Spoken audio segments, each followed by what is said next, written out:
Hi, I'm Dr. Alice Connors-Kellgren, and I'm a clinical psychologist in the Department of Psychiatry here at Tufts Medical Center.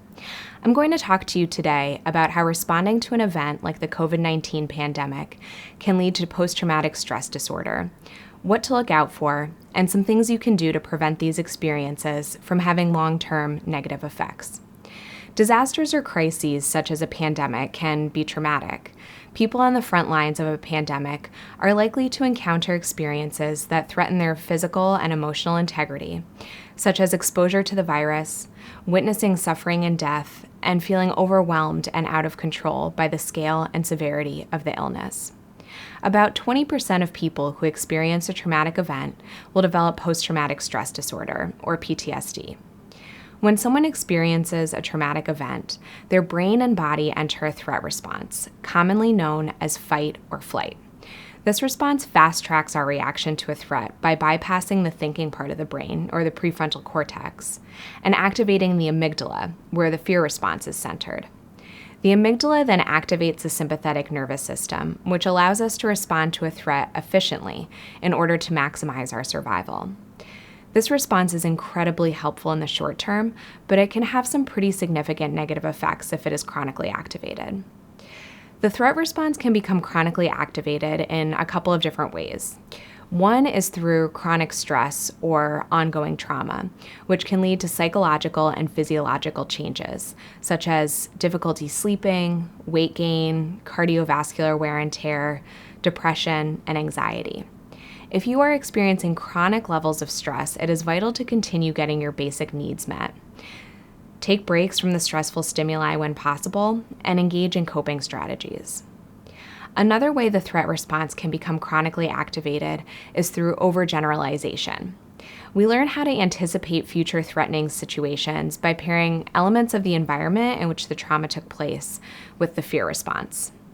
For example, wearing an N95 mask is not threatening in and of itself, but it is paired with the threat of exposure to the virus. In the future, a provider's body and brain may have a fight or flight response to an N95 mask, even when the virus is no longer a threat. Continuing to enter a fight or flight response in reaction to benign stimuli is what can lead to PTSD.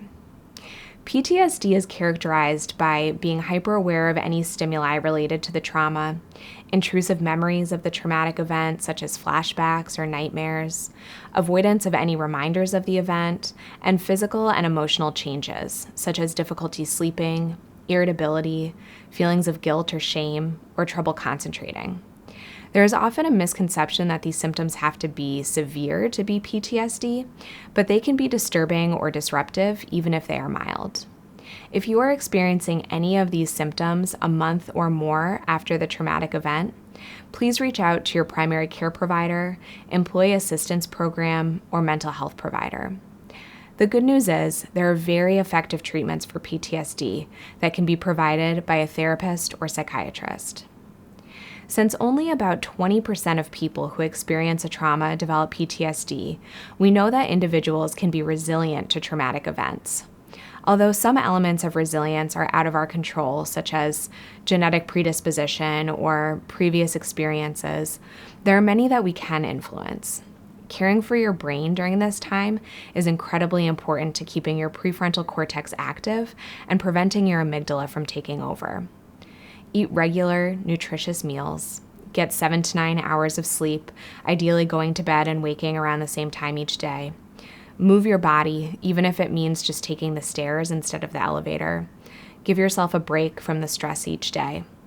This could mean engaging in a mindfulness practice, watching a mindless TV show, reading a book, or connecting with a friend or loved one over a topic unrelated to the pandemic. Engage in coping strategies or self-care rituals that you know work for you. If you don't have any, experiment with activities that might be relaxing or enjoyable. Practice self-compassion. You are one person doing your part. Acknowledge your feelings, the good, the bad, and the ugly. Reach out to those you love and care about, prioritizing quality of connection. Be aware of the narrative you are creating about this event.